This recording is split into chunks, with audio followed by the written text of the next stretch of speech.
Okay, well, today I'm delighted to be joined by Torquay United Head of Recruitment, Pete Johnson. How you going, Pete? Yeah, good, Dom. Thank you. Hope you're well. You good? Yeah, not too bad. It's looking very rather tropical where you are at the moment. Oh, yeah, I've got a thermal under this. It's not as warm as it looks, I'll let you know. There's a little breeze here, but I had to get outside because the Hoover's annoying me in there at the minute. So Yeah, I think it annoys us all, but it's great to see you again, Pete, anyway. Right, so first things first, obviously lots of different clubs have slightly different operating procedures in football. Can you tell us what your role as Head of Recruitment entails at Torquay United? well, really, obviously with the gaffer in charge there, it all comes through me, really. He trusts me to get out there, see all the games. I know all the players over the years. I've been doing it for him for many, many years. I don't know how many. But like I say, it's just something he trusts me with it. Obviously, at the end of the day, you know, Gary's decision is final. But, you know, he does trust what I come up with. And, you know, my job is just to keep throwing the right, not any names, just names that, you know, we have certain criteria. You know, he says to me all the time, will he win us the league, this player? And, you know, I've got to look in his eyes and say, yeah, you know what I mean? So we both know what we want, and we're very similar in what we like in players. So that sort of works. But, so, you know, my job, really, there's no hiding place. So anyone who comes in, and lots of people give you... throw players' names up to you and may claim that player as well. But at the end of the day, when he comes through your net, you feel massively responsible, of course, you know. No pressure at all there, Pete, but already we've seen a number of fantastic acquisitions since you've been at Playmore. Kalala, you know, he's probably one of them that you're talking about, and disappointed that he's moved on because, you know, the gaffer's the right person to get him where he needs to be, and he's gone off a bit early, and he come out of nowhere 2 years ago, really nowhere. He was playing on loan in the 4th division in Italy somewhere, and I managed to see him over here on a trial, and he got everything, or could have everything. He needs someone to bring it out in him, and I'm just a little bit worried that he might have left us a season too early for his own good. I mean, we'll replace him, we'll find someone, we've done it all the time, but disappointed on him. But yeah, we found some good news, not only here, but all over the years, you know. So, I mean, it's legendary the amount of games that you go to, both live and obviously watch games. I guess. Can you just give us, or the Yellow Army, an idea of how many games you would go through in a normal week? Yeah, well, in a normal week there'd be there's always games on a Monday. It'd be an under-23 game maybe, and there might be a game in the evening, a league game of some league. Literally Monday, Tuesday, Wednesday, probably Thursday's the day there might not be a game. There's normally a game on a Friday night somewhere.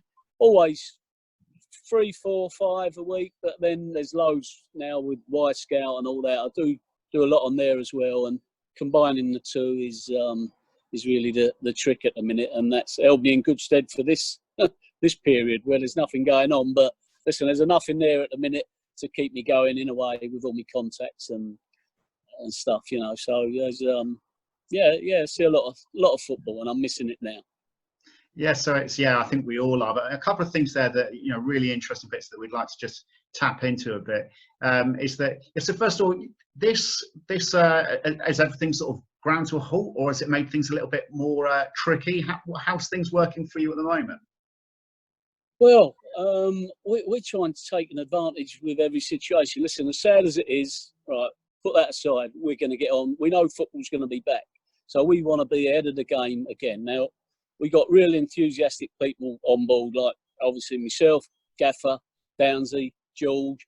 You know what I mean? Everyone's been so enthusiastic and wanting to use this as an advantage to get a head start on everyone when it starts again. So you know, phone calls and all that, it's all still happening, looking at Y Scout and checking up on players and this, that and the other. We've got to wait on all the shenanigans, the playoffs and all that, to see if certain players that we might be interested are going up or getting relegated. It might be relevant to whether they're going to move or not from their clubs.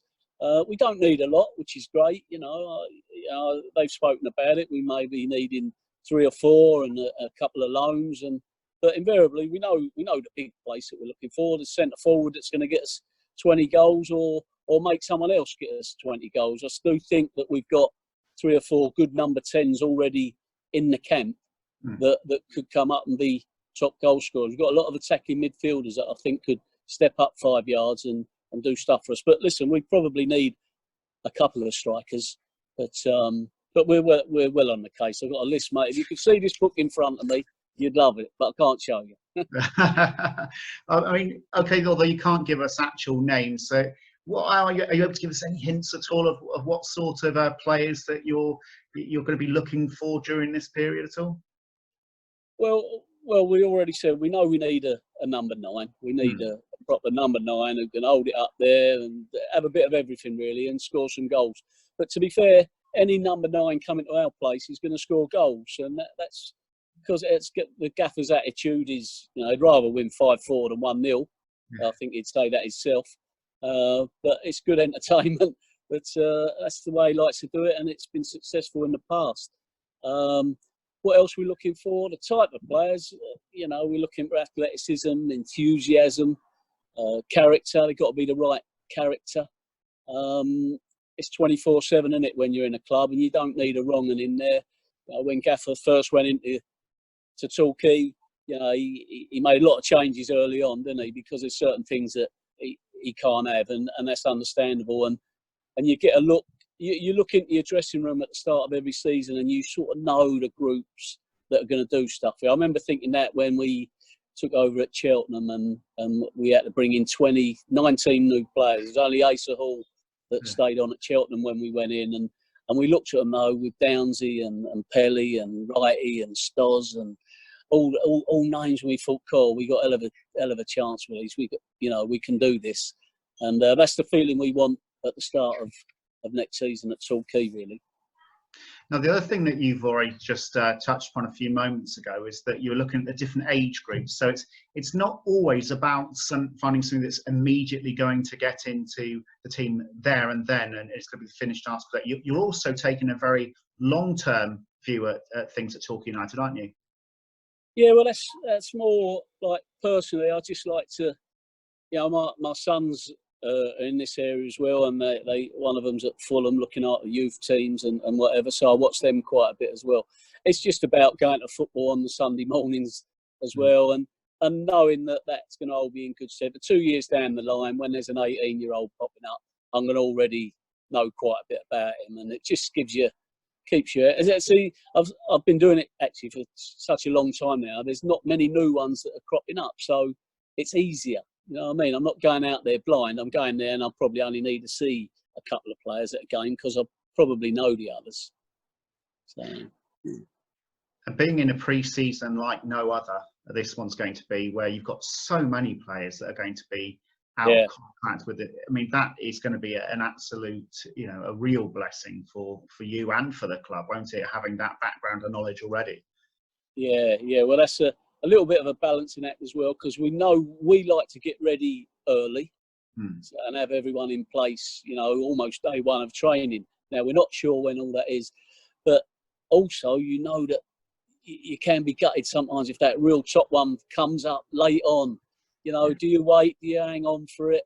Obviously, I'll be digging and talking to agents and seeing what their situation is and trying to find out if there is a chance, and you've got to work out, the possibility of getting these even better players than you might if you take someone early. But we'll see. Yeah, we'll see. I mean, I'll have a list. I know all the players that are going to be out of contract pretty much in Leagues 1 and 2 already, without the list coming out. But and there's a few that we'll have our eye on already, and we're discussing. And I had a talk with a gaffer earlier about a couple, and so we've got our finger on the button, that's for sure, and we'll make sure we get the right. Listen, we want to be promoted, and when the gaffer says to me, "Will he get us promotion?" I've got to confidently be able to say, "Yeah, I fancy he will." Yeah. But you also like, and not, it's not like this at every club, but you also like to keep an eye on what's going on here at Torquay United and the players that are already on board. And there's a specific reason for that, isn't there, Pete? Yeah, definitely. I mean, I really enjoy that side of it as well. But in particular, you need to see your own stuff. And there's not many, well, I don't think there's any other like chief scouts or any recruitment that actually do that. But there's certainly enough football for me to see in a way without, and still being able to see our own. But you can definitely, it's like a control method. You know, I watch it and then I sometimes say to the gaffer after, listen, I'm looking at this, for instance, say a left winger, and I'll say, that one in place, he's better than the one I've been watching all week, so I'll move on again, you know. So it is good. It really is a good control method of. Yeah, and now obviously you touched on it a couple of times. You've had a highly successful partnership with Gary at a number of different clubs. I mean, we talk about Bristol City, Yeovil, Cheltenham, and all that. What's it like working with the gaffer? I mean, obviously he's your brother, but you've got this really good understanding what you're looking for. You know, you're both singing from the same hymn sheet. What is it like working with Gary? It's good. I mean, it works perfectly because we do look for the same stuff. We've got the same sort of morals and all that stuff. You know, and at the end of the day, I'm his brother, so it's easier for me as a chief scout. I probably couldn't question stuff as much, but I put the brother's hat on. Like, and go, you know, I can say, Gary, you can't be serious. So I can't have that one. You know, we agree 99 times out of 100, but it's nice to know that if we don't, you can say something and it not be a problem. You know, and like I say, I put my brother's hat on rather than the head of recruitment hat and question stuff, you know, and it's good for him as well to have someone around that's going to say, you know, give their opinion, honest opinion. And so that's worked well. But listen, we get on really well. We've never had an argument in 50 years. And, you know, it is sort of perfect. And, you know, and we both got loads of enthusiasm, you know, so we ring each other 5 or 6 times a day, you know, non-stop. And you know, how about this one, how about him? No, you can't be serious, he's rubbish, he's this, he's that, and where's he live, and well, speak to this, you know, it's constant bang bang bang all the time, and I like that, and I think he likes that. So yeah, it's a healthy relationship, and hopefully, you know, I think the gaffer's still massively enthusiastic, and we, you know, got another 10 years of it, I hope, you know what I mean? And let's get Torquay into that League Two, and then we got another story we can talk about on the phone, you know. Absolutely. I think we're all looking forward to writing that next chapter in Torquay United's history. I guess it must also be a unique situation that you're in, where prospective players that are looking to join Torquay United know that they've actually got a genuine hotline to the manager in yourself. Yeah. No, that works out great because I go to games, I'm sitting with 20, 30 scouts of all other clubs, and I know that they've got a lot of red tape to get through. I'm speaking to Gary on the phone at half time and say, hey, this kid's different gear, and they go, well, get him in then, you know what I mean? So that's good. That works really well, and that has come to fruition many times in the past, you know. Yeah. Brilliant. Well, Pete, it's been fantastic speaking to you again, and hopefully we'll be able to catch up when you're able to give us a few of those names that you've been edging towards, but won't press you any further for the time being. But thank you again for joining us, Pete, and we'll speak to you again soon, and keep safe, take care, and we'll speak to you all again very, very soon.